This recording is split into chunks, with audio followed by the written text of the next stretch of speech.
Ladies and gentleman अस्सलाम वालेकुम। उम्मीद है तमाम अहबाब बखैर औफियत होंगे।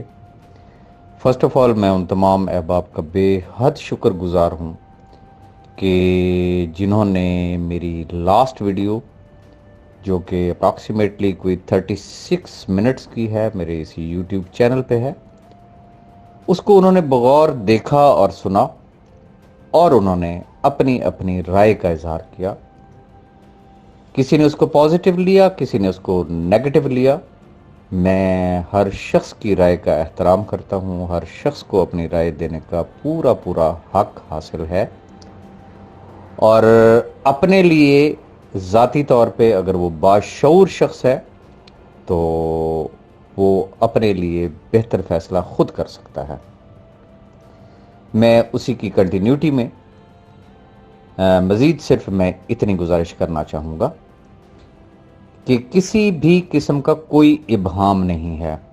फर्स्ट ऑफ ऑल तो जिन अहबाब की ख्वाहिश ये है कि अगर मैं सैफुर रहमान नियाज़ी के ख़िलाफ़ हूँ तो मैं उनकी तरह सैफुर रहमान नियाज़ी की माँ बहन एक क्यों नहीं करता। तो मैं ऐसे तमाम अहबाब से माजरत चाहूँगा। ना तो मेरी तरबियत में कोई ऐसी चीज़ शामिल है, ना मेरे ख़मीर में है, ना मेरे इर्द गिर्द के कोई ऐसे लोग इस कैटेगरी के हैं, ना मेरे घर का ऐसा माहौल है। मेरा अपना एक स्टाइल है, मेरा अपना एक स्टैंडर्ड है, मेरा अपना एक लेवल है। वो चाहे सैफुर रहमान खान नियाज़ी साहब हों या आप में से कोई भी शख्स हो, मेरे लिए हर शख्स इंतहाई काबिल एहतराम है। और मैं ख़ास तौर पर जो लोग ये एक्सपेक्ट करते हैं कि सैफुर रहमान नियाज़ी को मैं कोई उनकी तरह गाली गलोच करूंगा, तो एक बात ज़हन में रखिएगा कि किसी को भाई कहना और उस ताल्लुक को निभाना ये बड़ी एक मुश्किल चीज़ होती है। और ये सिर्फ वो लोग जान सकते हैं कि जिन्हें सिर्फ ताल्लुक बनाना ना आते हों, जिन्हें निभाना भी आते हों। और निभाने का वक्त हमेशा मुश्किल वक्त होता है। अच्छे वक्त में तो जिसे कहते हैं ना, वो बकौल हमारे काबिल एहतराम हमारे इंटीरियर मिनिस्टर राणा सनाउल्लाह साहब, वो एक महफिल में उन्होंने ये कहा था, किसी ने कोई कहा जी वो फलाना बंदा राणा साहब तो रिश्तेदार है। तो राणा साहब ने वहाँ पे ये कहा था कि हाँ जी, जो बंदा मिनिस्टर बन जाए ना तो फिर सारे साले बन जाते हैं। तो बात यह है कि अच्छे वक्त में तो सारे साले होते हैं, पता बुरे वक्त में चलता है।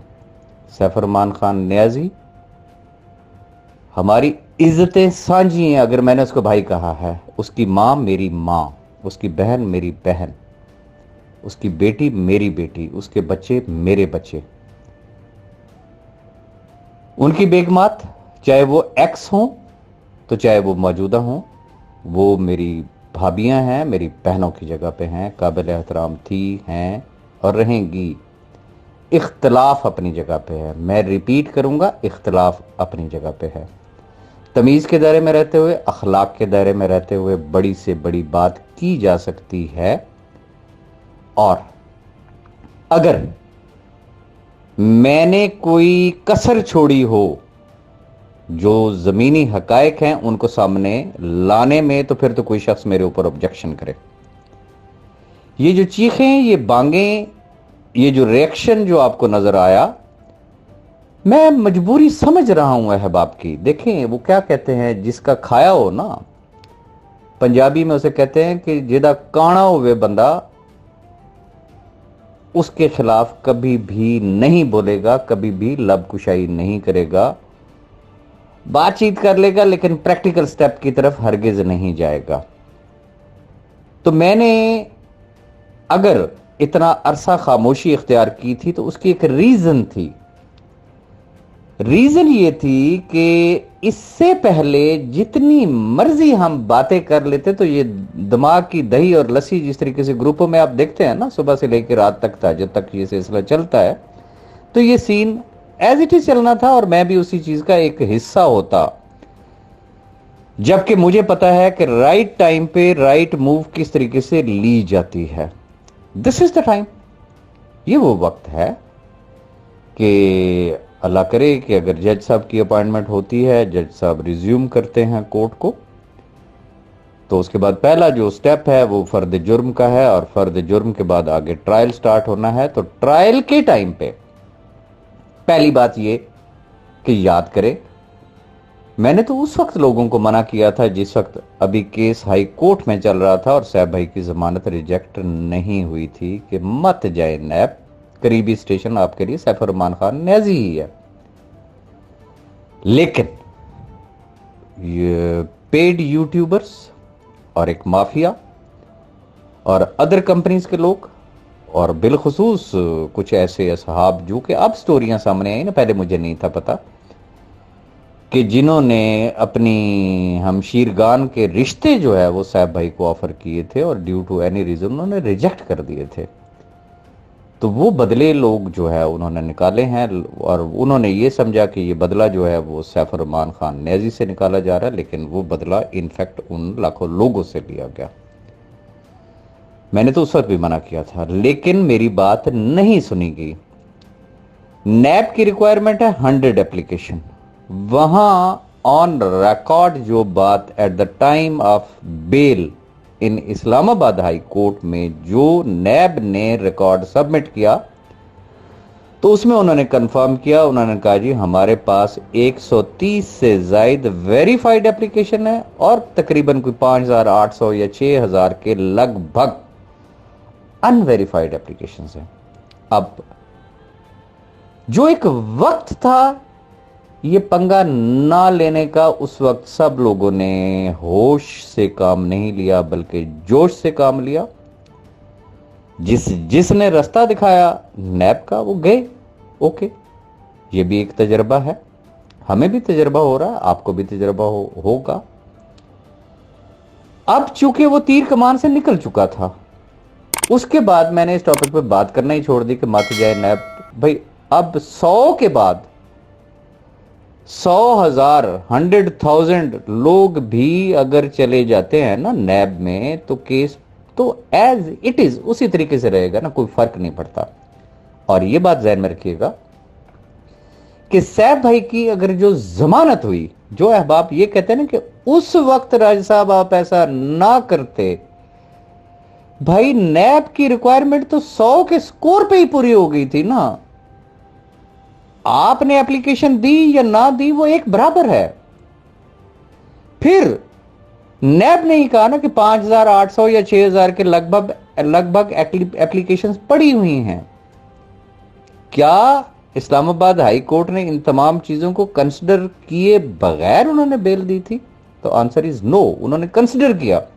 اور جو ریمارکس وہاں پہ ججز نے دیے اور جن گراؤنڈز پہ میرٹ پہ جو ڈیسیژن ہوا وہ سب کے سامنے ہیں. فیصلے کو بار بار پڑھیں, غور سے پڑھیں.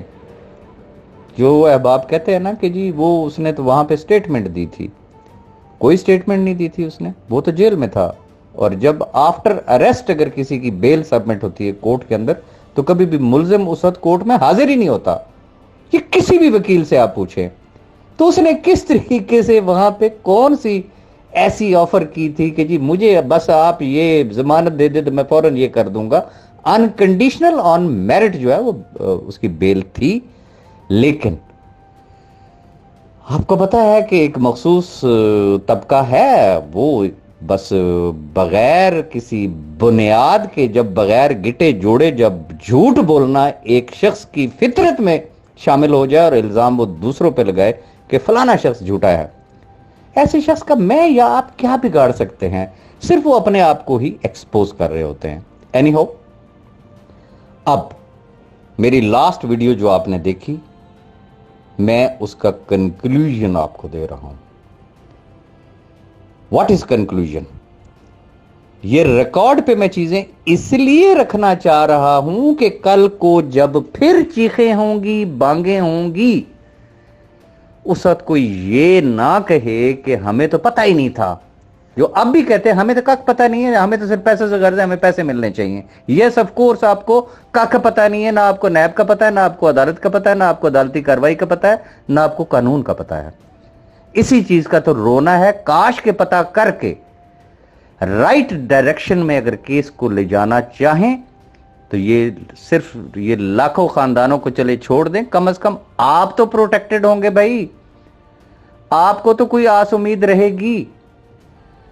گزارش میں صرف اتنی کرنا چاہتا ہوں کہ نیب کا اپروکسیمیٹلی کوئی 6000 صفحات پہ مشتمل، پتہ نہیں وہ کتنے والیومز پر مشتمل وہ ریفرنس ہے۔ لوگ کہتے ہیں کہ ہمارے پاس کاپیاں ہیں، کسی کے پاس یہ کمپلیٹ سیٹ کوئی سنگل بندہ ایسا ہے جس کے پاس ہے؟ اگر ہے تو اسے کہیں ذرا گروپ میں شیئر کر دے۔ ایسا نہیں ہے، کسی کو پتہ ہی نہیں ہے کہ کیس کے اندر کیا ہے، کیس کے اندر انویسٹیگیشنز کیا ہوئی اور کیا نہیں ہوئی۔ یہاں جو بات میں نے کی، میں اس نقطے کی طرف آنا چاہوں گا۔ میرے نوٹس، میرے نالج میں آپ کو پتا ہے کہ سب سے زیادہ اگر ملاقاتیں جیل میں کسی شخص نے صاحب بھائی سے کی تو وہ راجہ ریاض تھا، جو رابطے میں رہا تو وہ راجہ ریاض تھا۔ صاحب بھائی کے تمام میسیجز منوان، یو کین سے کہ ورڈ بائی ورڈ میں آپ کے ساتھ کمیونیکیٹ کرتا رہا، جو کہ ان کی امانت تھی، میں نے امانت سمجھ کے ڈیلیور کی۔ اور جیل سے رہائی کے بعد انہوں نے میرے ایک ایک چیز کی انہوں نے تصدیق کی۔ تو خیر، میرے سامنے جو پکچر تھی وہ یہ تھی کہ اس وقت اربوں روپے کی property, bank accounts, whatever is, جو بھی چیزیں کراچی والی فیملی، ہماری ایکس بھابی اور ان کے بچوں کے نام پہ ہیں، اسی طریقے سے بالخصوص چونکہ میں ایک مثال دینا چاہوں گا کہ اگر 100 روپیہ ہے تو نانا کرتے ہوئے اپروکسیمیٹلی 25 سے 30 روپے، 25 سے 30% وہ کراچی والی فیملی کے پاس ہے۔ باقی 70% جتنے پروجیکٹس تھے، جتنی پراپرٹیز تھی، جو بینک کے اکاؤنٹس تھے، جو کرپٹو تھا، جو تھا وہ صرف اور صرف توصیف عامر صاحب اور ان کے بھائیوں، ان کے رشتہ داروں اور ان کے دوستوں کے پاس تھا۔ اور میرے نوٹس میں یہ تھا کہ یہ سب کچھ محفوظ ہے، اور وہ ایک انڈرسٹینڈنگ کے تحت وہ پاکستان تشریف لائے تھے، اور انڈرسٹینڈنگ یہ تھی کہ first of all top priority پہ وہ باعزت بری ہو جائیں گے۔ جب وہ کیس سے بری ہو گئے تو اس کا مطلب یہ ہے کہ جو کچھ اربوں روپے ان کے پاس پڑا ہوا ہے وہ محفوظ ہے، اس سے ان لاکھوں خاندانوں کو اکاموڈیٹ کیا جا سکتا ہے۔ میری کیفیت کا اندازہ لگا سکتے ہیں کہ ایک شخص اتنا کانفیڈنٹ ہو کہ یار سب کچھ سیف ہے، اور جو کمٹمنٹ کی گئی وہ کمٹمنٹ آنر ہو سکتی ہے، بٹ سڈنلی اس کے سامنے پکچر یہ پینٹ کی جائے کہ جناب نہ تو کراچی والی فیملی اور بچے، نہ ہی توصیف عامر صاحب، وہ تو اکڑ گئے ہیں، وہ تو کہتے ہیں نہ آنا ہے تو نہ ٹکا ہے، جو کرنا جی کر لو۔ آپ مجھے بتا دیں ایسی سٹیج پہ کیا میں آپ کو اندھیرے میں رکھوں؟ میں آج بھی آپ سے یہی کہوں کہ جی سب خیر ہے، مسئلہ ہی کوئی نہیں ہے، کیا میرا ضمیر مجھے ملامت نہیں کرے گا؟ کیا مجھے صاحب بھائی نے یہ سٹیٹمنٹ نہیں دی؟ میں ریپیٹ کرتا ہوں، مجھے صاحب بھائی نے کہا کہ نہ کراچی والی فیملی، بچے اور توصیف عامر، ان کے بھائی، ان کے رشتہ دار، ان کے عزیز و اقارب اور کچھ اور لوگ بھی ہیں جن کا بی فار یو سے دور دور کا بھی تعلق نہیں، ان کے پاس پیسے ہیں۔ لیکن یار کیسا وقت آ گیا، کوئی شخص بھی ایک آنا دینے کے لیے تیار نہیں ہے۔ اگر میں یہ غلط بیانی کر رہا ہوں تو صاحب بھائی اس کو ریجیکٹ کر دیں، سٹیٹمنٹ دے دیں کہ راجہ ریاض غلط کہہ رہا ہے، کوئی ان کا ترجمان کہہ دے کہ راجہ ریاض غلط کہہ رہا ہے۔ جو ریالٹی ہے وہ ریالٹی ہے۔ اب گزارش میں صرف اتنی کرنا چاہوں گا، جو مس انڈرسٹینڈنگ ہو رہی ہے وہ کیا ہے کہ لوگ یہ سمجھ رہے ہیں کہ میں شاید یہ کہنا چاہ رہا ہوں کہ سیف الرحمان خان نیازی کے خلاف نہ جائیں، ان لوگوں کے خلاف جائیں۔ ہرگز نہیں، मैं रिपीटेडली कह रहा हूं, बगैर शक्ल देखे वो अहबाब जिन्होंने ठेका लिया है, जिनके पास कॉन्ट्रैक्ट है, जो नैब से लेके सुप्रीम कोर्ट ऑफ पाकिस्तान तक जा रहे हैं, हमें पल पल का पता है, एक एक चीज का पता है कि वो किन के हाथों में खेल रहे हैं, किन के कहने पे सारा कुछ हो रहा है, और ये मामलात कहां से मैनेज हो रहे हैं, कहां से सारे अरेंजमेंट्स हो रहे हैं, सब कुछ पता है। सिर्फ उनके गोशगुजार इतनी गुजारिश की है कि अगर आप काणे नहीं हैं, आपने वाकई उनसे पैसे नहीं लिए हुए हैं, आप उनके हाथों में खिलौना नहीं हैं, तो जिस वक्त ट्रायल स्टार्ट हो तो फर्स्ट प्रायोरिटी पे ये जो लोग पतली गली से निकलेंगे बाइज्जत बरी होने के लिए, इनका रास्ता आपने रोकना है। बड़ी सिंपल सी बात है। सैफर रहमान न्याजी तो एक मेन एक्यूज्ड है ना, उसकी तो बारी सबसे आखिर में आनी है, पहली बारियां तो इनकी लग रही है। जैसा कि अमूमी केसों में होता है कि जिसके ऊपर छोटा मोटा कोई इस तरीके की कोई चीज होती है, फाइल का पेट भरने के लिए लिखा होता है, ओ जी इसको तो बाइज्जत बरी किया जाए ना, ये तो बेचारा मुफ्त में आके बस तारीखें ही भुगत रहा है ना, शरीफ आदमी है, मासूम आदमी, इसको तो बरी करें। फिर एक बरी होगा, फिर दूसरा होगा, फिर तीसरा होगा, एंड पे जब सारे बरी हो जाएंगे उस वक्त सैफर रहमान खान न्याजी ये स्टेटमेंट दे सकता है कि भाई मेरा तो सारा कुछ उन लोगों के पास था जिनको आपने बाइज्जत बरी कर दिया, तो मेरे पास आपके मुझसे क्या मांग रहे हैं, मुझसे क्या ले रहे हैं, जरा रिकॉर्ड भी चेक करके देख लें। फिर क्या होगा? डाउट किस बात का है कि जो एक तरफ तवातर के साथ मुख्तलिफ हलकों की तरफ से ये खबरें मौसूल हो रही हैं कि उनकी सुलह हो चुकी है, किसके साथ? अपनी पहली फैमिली के साथ भी और तौसीफ आमिर के साथ भी। अगर तो सुलह हो चुकी है, वो वाकई अगर इन लाखों खानदान को उनका हक वापस करने के लिए तैयार हैं, तो फिर और क्या चाहिए? बहुत अच्छी बात है। लेकिन मेरे लिए वो स्टेटमेंट बहुत इंपॉर्टेंट है जो सैफ भाई ने मुझे दी कि ये आना टका भी देने के लिए तैयार नहीं है। अब यकीनन आपको मेरी ये बात समझ में आ गई होगी।